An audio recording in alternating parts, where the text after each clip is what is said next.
Welcome to Combos from the Couch by Lifestance Health, where leading mental health professionals help guide you on your journey to a healthier, more fulfilling life. Hello, everyone, and welcome to Combos from the Couch by Lifestance Health. I'm Nicolette Leanza, and on this episode, I'll be talking with Abe Klein, a clinician from one of our Philadelphia offices, on the topic of destigmatizing mental health through the use of media. So welcome back, Abe. Oh, thank you so much, Nikki. It is a pleasure to be here. I'm considering this episode a Geek Therapy number 2 because we had you on several months ago talking about Geek Therapy and looking at a broader range of using media to look through the eyes of mental health. And so today I'm really interested in this topic from the point of view we're going deeper into the woods and into the weeds with specific characters that might portray mental health symptoms and diagnoses. So this is going to be a great conversation today, Abe, for sure. Oh, yes, I am. I've been thinking about this for quite a while now. And in the capacity of this particular podcast, I've been thinking about this in general for several years. Got you. So I know you're on before and you've told us about yourself previously, but do you mind telling us a little bit more about you? Absolutely. To generally recap, I am a licensed professional counselor. I work in the Philly area, the Wayne office particularly. I'm approaching my 7-year career anniversary working postmasters, which will be next month. I specialize in working with adolescents, teens, young adults, anxiety, general life issues, neurodiversity, and geeky clientele. I am double certified in the therapeutic application, tabletop role-playing games, and Dungeons and Dragons. I'm also an avid consumer of media, primarily video games, anime, and animated TV shows and movies. Great. As am I. Love getting into the media, love movies myself, TV shows for sure. So how can using various forms of media help destigmatize mental health? So that's a phenomenal question. First and foremost, it gets the conversation started around something that's typically very taboo to talk about. And it's presented in a that is normally when we talk about mental health, it's usually presented in a very sterile way. Okay, we're going to talk about depression. We're going to talk about this and that, which is important. Don't get me wrong. However, for a lot of people, especially people outside of the mental health field, it can be either uncomfortable or boring to talk about. A little stuffy feeling, right? Yeah. That's a great word for it, stuffy. And it can make it harder for people to digest it, want to talk about it, and want to learn about it. Whereas when it's presented through a story, it's a lot easier for people to stay engaged and focused, involved, and interested. Furthermore, we look at the importance of representation, both for the validation of the people experiencing it, as well as helping all of us understand these things. Yeah. Now, I know you have a specific concept that you call eat your vegetables. Tell us more about that. This came up in a conversation with a friend of mine. I can't remember if it was right before or right after watching a movie that is from the Neon Genesis Evangelion animated series. Side note, for anyone who has not watched it, I strongly recommend you go. Bring a box of tissues, and it is one of the best explorations of depression I've ever seen in my life. And we're talking about the importance of discussing these things in the context of media. And it occurred to me, talking about stuff like depression on its own, as I just said, may be very boring for most people. But if we present it in a more engaging presentation, then it becomes more interesting. Like how we, in at least Western American culture, learn how to eat our vegetables. When we are younger, for a lot of us, vegetables are presented to us in a very simple and often boring way. It's presented raw or steamed or boiled. And don't get me wrong, there's nothing inherently wrong with it. Right. A lot of people, if you don't dress it up, then it's going to be really boring, and getting it down is going to be very difficult. However, it is very important. These vegetables are nutritious, extremely nutritious, and are necessary for good, healthy functioning. If you don't eat them, you're not going to get the vitamins. So looking at this eat your vegetables concept, the vegetables we are talking about is talking about and learning about mental health. As previously stated, steamed, raw, boiled veggies that are quote unquote boring, was talking about mental health in normal conversations, very bland and unappetizing for most. However, the idea of roasted, stewed, grilled, stir-fried, etc. vegetables is mental health presented through media, such as books, shows, Mhm. video games, theater, what have you. It is more engaging and more appetizing. Appetizing. You gotta throw some cheese on there, some butter on there, Yeah. roast those up, Yes. right? So I love Yes. that analogy. That's a great analogy. And my mouth is watering just thinking about that. And honestly, it's so important what you just said about throwing some cheese, butter, and whatnot in the context of the steamed vegetables. If you throw some cheese on it, that completely changes the game. Yeah. And sauce on it completely changes the game. Yes, it does. So, how do clinicians assess for which type of delivery of media that's they're going to be the best fit for their client? So the one of the tough things about this is that it's going to be very different from person to person because your own experience with and knowledge of media is going to be a strong guiding tool. So if you have particular experience with, let's say, fantasy novels, it's going to be a lot easier for you to assess and recommend fantasy novels to a client. Whereas if you're like me and more experienced in video games, it's going to be harder for you to recommend a fantasy novel to someone, but easier to recommend a video game to someone if that is of their area, as well as not just recommending, but assessing for. And to answer your question, the simple answer is just asking, what do you like? What are some of your favorite shows, movies, books, video games, etc.? Furthermore, they're considering age appropriateness. A lot of this is fairly obvious. You're not going to recommend, I don't know, some heavy war movie that talks about PTSD to a 12-year-old child. And then furthermore, it is very important to look at what pieces of media will have aspects of it that connect to this person and the intricacies of their issue. Consider race, religion, gender, cultural identity, sexuality, etc., as guiding principles. If you are working with LGBTQIA plus clientele, we are seeing a renaissance of this Yeah. more LGBTQIA plus friendly, if not focused, media is coming out. Yeah. Such that can be extremely important. Yeah. Clientele. I agree 1000%.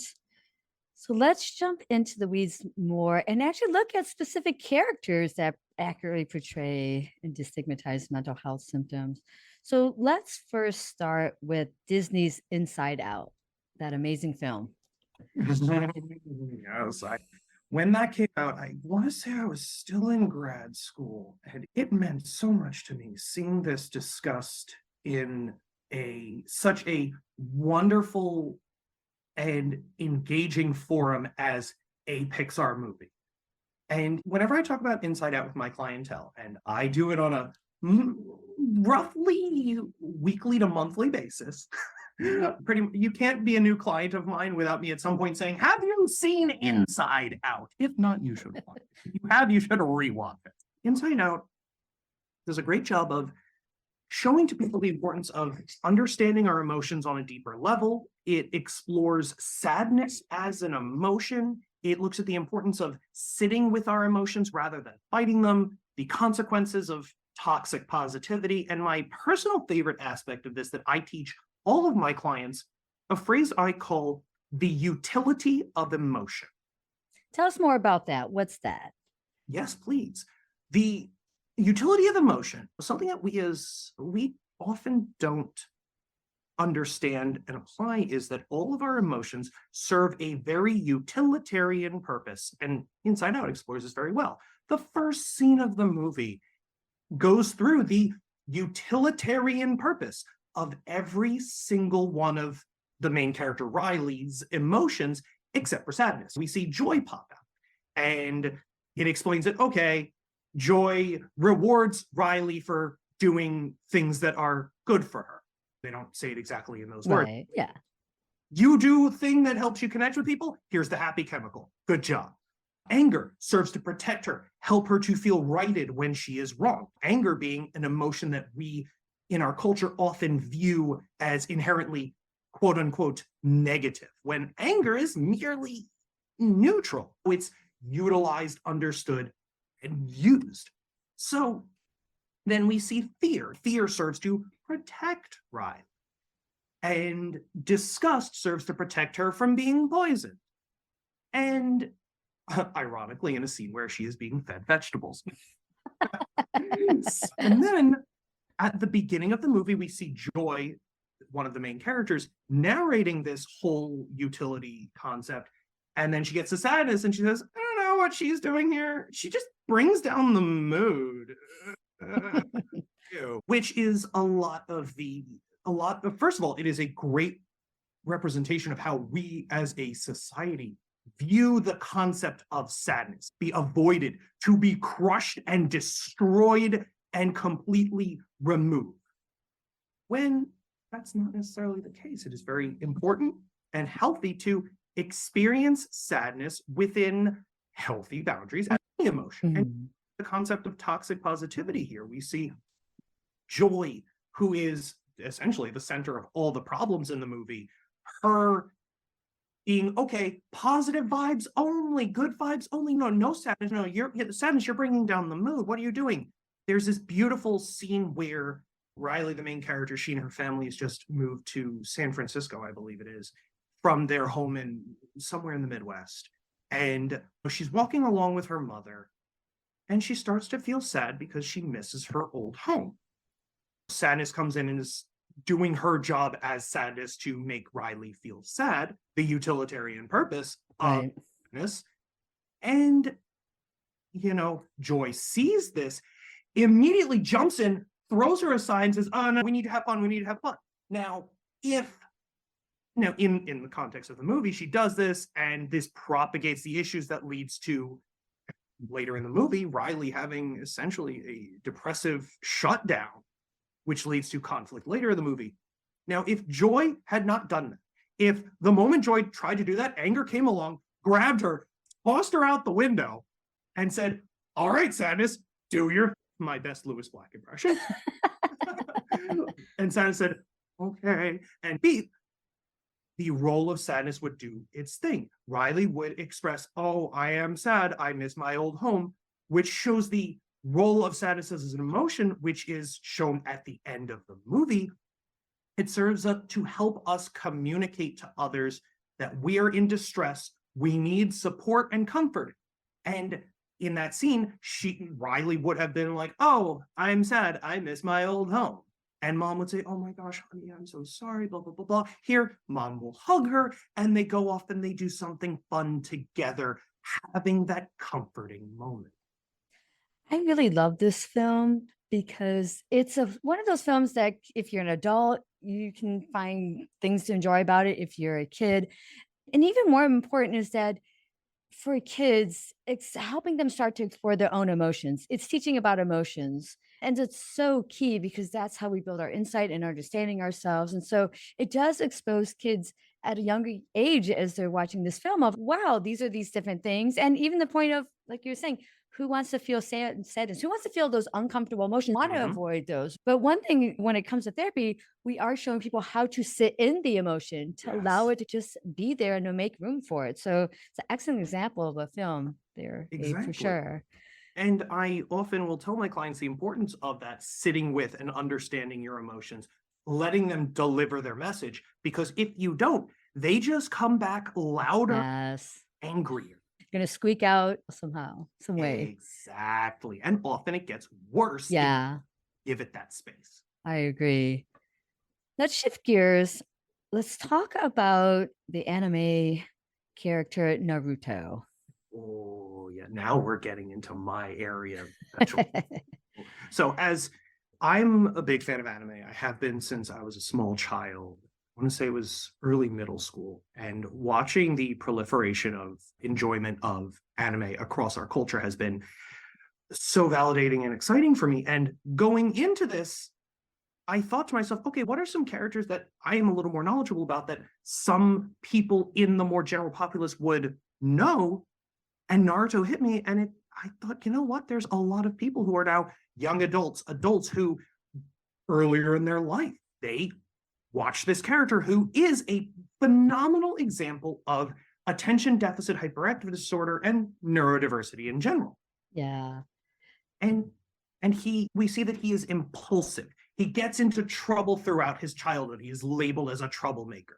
The villagers dislike him and outcast him for his behavior of wrecking things and graffitiing, and also the fact that he is the spirit of the world's strongest demon inside him against his will, but that's irrelevant. He also can't focus to save his life. Now, to the converse of that, we also see across the series, we see good qualities that we often see in line with people with ADHD. He's passionate. He is enthusiastic. He's energetic. When he's passionate about something, he gets into it. He does it well. He puts his entire being into it. The first episode is a perfect example of this. The first episode, long and short, he gets manipulated by one of his teachers at the ninja school he goes to for learning how to be a ninja. So, side note, for those who don't know, the series of Naruto is about character Naruto Uzumaki on his quest to become a great ninja. He works with and meets a lot of people along the way who are also great ninja and or are training to be great ninjas themselves. So one of his teachers basically manipulates him into stealing this very powerful scroll containing all kinds of incredible magical secrets in it, and says, yeah, steal this and bring this to me, blah, blah, blah. I'll teach you great things, this and that. And Naruto says, yeah, sure, okay. And there's more to it than that. I'm oversimplifying. And he ends up taking this scroll and in a period of a few hours, learns everything in it and proceeds to, he is known for his one skill, the shadow clone jutsu, which basically he can make clones of himself magically. And this is a skill that a lot of ninja in this have. However, the average ninja can maybe make, 1 to 3 at a time. In the beginning of the episode, we see him using this skill in school. When he initially learns it, he can barely make one. He goes, he pores over this scroll, learns how to make 50 of them at once perfectly. And when he comes to learn that this teacher had tricked him for this, says, all right, cool, I'm going to show you what I learned in the scroll that you made me steal. I'm going to kick your butt. And he proceeds to beat the tar out of him. It's great. And then furthermore, Naruto is creative. We see this in a lot of our clientele and people in our lives who have ADHD. They are super creative. Example of this, we see him later on in the series. He is trying to learn, I forget what it is exactly. He's trying to learn some special application of a technique he learns. And his two teachers at the time are like, okay, it's going to take you a few weeks to a few months to master this. And he says, that's going to take too long. How do I do this faster? The teachers say, I don't know. And then Naruto, thinking, okay, how can I do this? He realizes, hey, wait a minute. When I make my clones, when they disappear after they are done being clones, I gain all of the knowledge and experience they had. Oh. So if I make a bunch of clones and we're all practicing this at once, when they disappear at the end of their time being a clone, which, is until either they get hit hard enough or he chooses to retract them, he gains everything they learned. Okay. This beautiful scene of him and 20 clones of him just all standing there practicing this technique, and he learns it in a week. I think this is a great demonstration of those aspects of ADHD. I think this really very much parallels what you're seeing with Naruto and that character in what we see aspects of people who have ADHD as well. So that's a great example. Exactly. Thank you. We often see with kids, especially with ADHD, they get labeled as a troublemaker because their biologically driven impulsivity and the related behavioral issues. And that's what they get labeled as. And often for these kids, they come to really internalize that of, I can't help doing these things. Instead of learning, this is something that is a difficult aspect of myself. Let me look at how can I, or people in their life coming and saying, how do we help to address these things?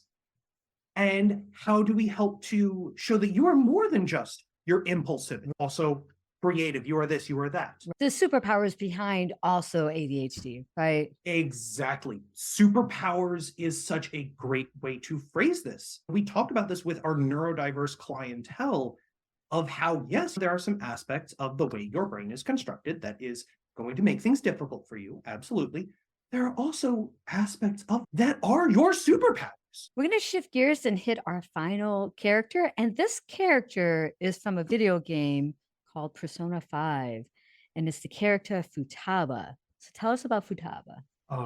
This is, I love Futaba so much. And we could do an entire episode about her as a character.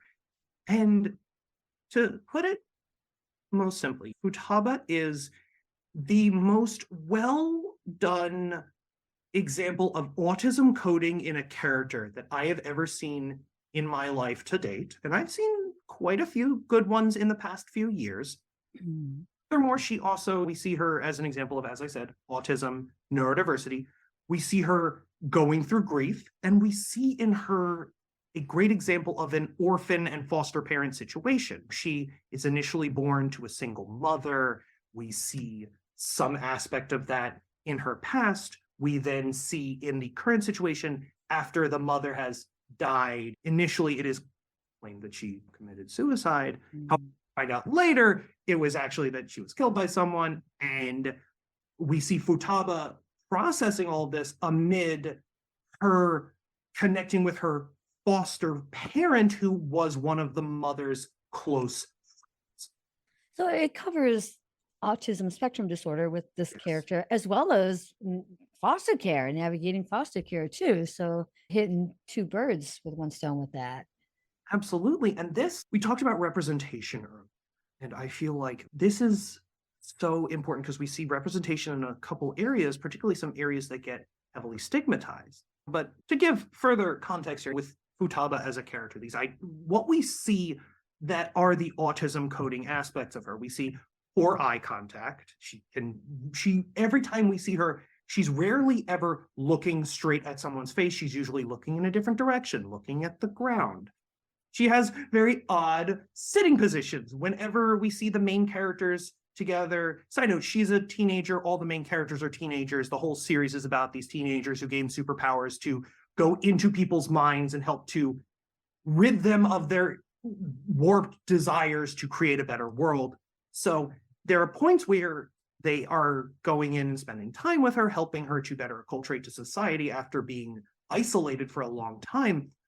And we see her kind of sitting in her chair in her room, in her computer chair, but she's not sitting on her butt. She is squatted in it in this kind of crouched position. And it is so, I see this with so many of my clientele on the spectrum. It is rarely ever do I see them actually sitting butt in the chair, legs forward. It's draping themselves, or they're crouching, or this and that. We see this, as I said, isolation. She has, up until the point of where the story comes in, she is isolated due to her trauma, being bullied, which we often see with a lot of people on the spectrum. They get made fun of for being quote unquote weird. She isolates, and a lot of her story in that game is learning to break out of that, learn to love herself and how she is, and to connect with others. She has special interests. She is a world-class hacker. She is incredible with technology, and we see that throughout the game. She has extreme discomfort with being perceived by people, especially new people. There is this iconic scene where she is coming out to meet the main group of characters for the first time in real life, outside of the context of the magical brain realm that they go into. And she's very scared of being perceived.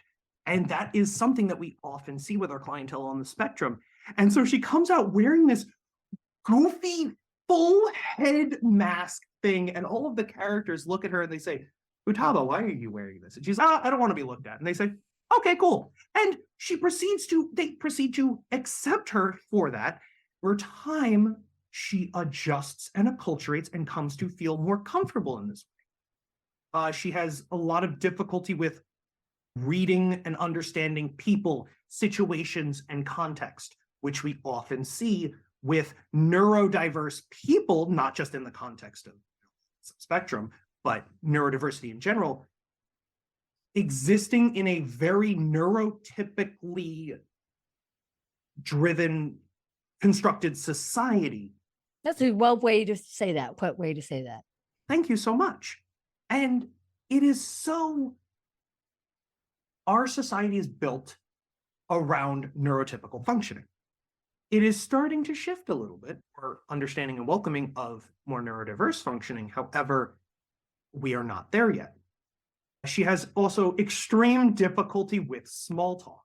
We see with a lot of our clientele who are neurodiverse in general, but especially on the spectrum, they have a lot of difficulty talking small talk, and are more, they want to talk about the things that really grasp their interest, their Right. focus. And on those things, they can go talk, but how about that weather? Yeah, it's raining. Right. Yeah, it was really warm yesterday, wasn't it? Yeah, unseasonably. Tell me about that show you just watched the other day. Oh my God. And they go. It really does sound like she definitely matches a lot of those characteristics of what we would see with people on the spectrum. And especially for someone who's on the spectrum playing the game, it would be amazing to be like, wow, I can relate to this character. And it's really great. Representation we know matters. And so to see it in this video game, which I'm not personally familiar with this video game, but it's amazing that you're kind of sharing this with us to make us more aware.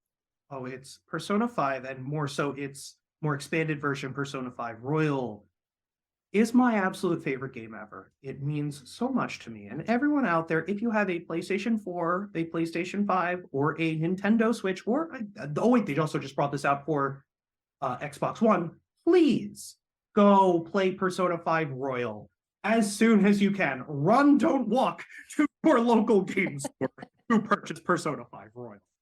But it absolutely does that great job. And what you were saying about for people on the spectrum, seeing that representation is so important. I once had a client who had recently been diagnosed with autism, who in their later in life was diagnosed with this. And I said, hey, you might want to check out this game. I think that you will really connect with this character. And they said, okay, I'll give it a try. 3 weeks later, they come in, they look me right in the face, and they say, Abe, Futaba is me. Holy hell. Abe Klein was right. And I think, Abe, this is the whole point of why we're even doing this episode. So moments like that can happen where a client can be like, wow, thank you. That was great. Exactly. And to cap this off, we also see with her, she is creative. She is compassionate. She is ridiculously intelligent and capable. And all of this is what we see in our clientele with autism. Often we see one particular depiction of autism in media, which is that emotionless robot, savant, blah, blah, blah, which is one presentation, right? The presentation. And this shows that a lot more in a more diverse manner. My gosh, Abe, thank you. This episode has been amazing. And I know our listeners are going to listen to each of these 3 different characters that you presented. And hopefully we'll go back and either play the game Persona 5 or rewatch Naruto or rewatch Inside Out and look at it through the point of view of a mental health lens of looking at emotions, looking at ADHD from Naruto's point of view, or even spectrum. So thank you. Thank you. Gladly. You're very welcome. I'd also like to thank the team behind our podcast, Jason Clayton, Juliana Whitten, and Chris Kelman. Take care, everyone.